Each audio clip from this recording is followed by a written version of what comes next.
Masal tayo.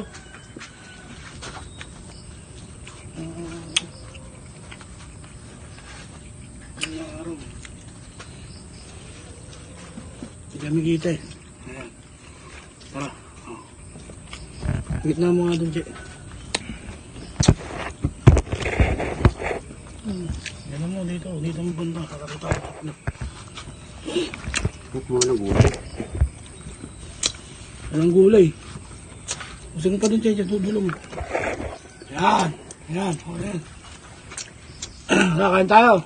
Misal. Namimis na ni Tito Manny yung gulay talaga.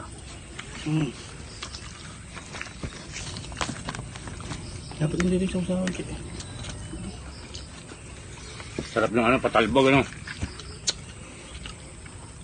Namimis ko na rin yung gulay ng gano'n. Yung Niluto talbog-talbog. namin, oh. Namimis na yun.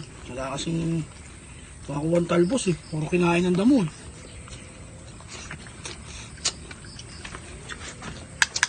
Ito kaya na, Che. Ang ganda ka na. Yung ano kasi, yung kung may tanim tayong kalabasa dyan, hindi umaga lang, sarap na. Hindi mabubusan, no? Laklak, oo. Talong. Tuyo ah. Hop.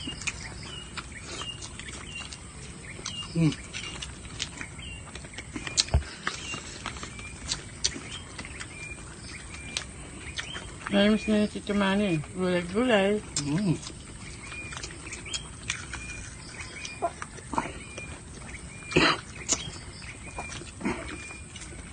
Nakakagad po yung mga tanim ko dito. Pati isa dyan, lagi ko ng ulam. Tulog pa. Lasing yun. Na? Lasing yun. Dahil. Gusto mo ba? Hindi. Huwag ka ah. Ilang araw ba suspindi yun? Walang araw. Hindi do. Agad na agad ang gulay. Ilang araw hindi pumasok eh. Hindi mag-suspend eh. Pagkakapos naman, susunod. Parang nakakapasok kayo sa akin eh. Yung baterya. Kasi tapos lasta. Nasikat na po ang araw.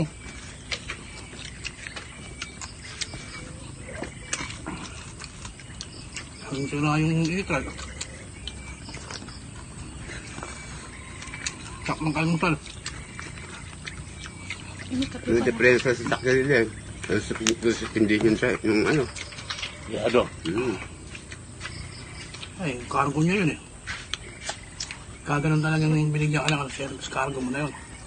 May depende sa ano yun. Kamukha yung baterya, hindi niya ano yun. Okay, stop.